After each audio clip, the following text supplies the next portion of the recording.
Good day to my incredible, loyal fan base, Today I'm talking about Xenoblade as a series, not just like one game. But before I talk about Xenoblade, I have to get out the way that I have not played Xenoblade 1 or Xenoblade X. I've only played Xenoblade 2, 3, and their DLCs. So I'm not going to be talking about those games. Xenoblade as a series is genuinely amazing. There's nothing like Xenoblade. Saying I love Xenoblade isn't really enough to summarize how much I have to say about it. Xenoblade games all have deep lessons on the world. I can't say about Xenoblade 1 and X, but I'm sure they do too. Xenoblade 2 is a game which to me is about finding meaning in your own existence. Helping others can be a reason to live. Achieving a goal, living for someone, there are lots of reasons to live. Something to live for can impulse you to do anything. If you find something to live for, believe in it fully, fight for it until you die or find out you were wrong and believe in something else after. But don't keep trying and try your best to defend your beliefs. And don't give in. Fight for others, not for others' sake, but for your happiness. That's what I learned from Xenoblade 2. Those were multiple things I just said. I think there were two, actually. Yeah, that's what I learned from Xenoblade 2 after I played it. Xenoblade 2 is really special to me because I played it as a little boy. I was not 13 and up. I was not to play the game yet. But I'll never forget it. It was really amazing. It's really, really good. I want as many people to play it as possible.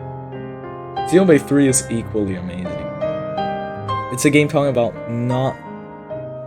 living in the past, staying safe and never going forward, never facing fears, or going forward, seeing new things, being happy, even though, in spite that, you might be incredibly sad, even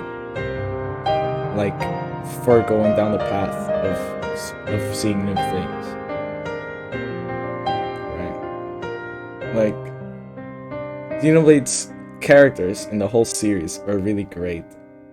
You interact with them, they really feel like one-dimensional, right? At first. But after you keep playing the game, and you learn more and more about them until they feel like real people. You feel like you've learned a lot about them. And it's really amazing. The gameplay is really great too, as you rack up combos and stack elemental effects strategically. Lots of fights have you changing your approach depending on your enemy, maybe having you change an item in your inventory, or using a different art in the battle. There's always something different to offer in every enemy, even if it's a tiny thing. So it keeps you engaged in the combat for a long time. The world is very well written and feels livable and real in both Xenoblade 2 and 3. Can't talk about the 1 and X, but it's probably the same too.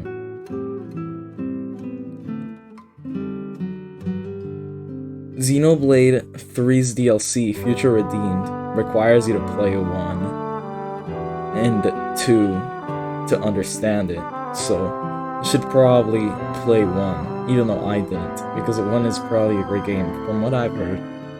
So you should definitely play it.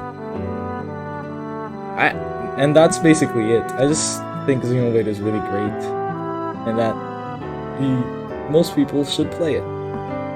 So that's it, moral of the story, play Xenoblade. See you.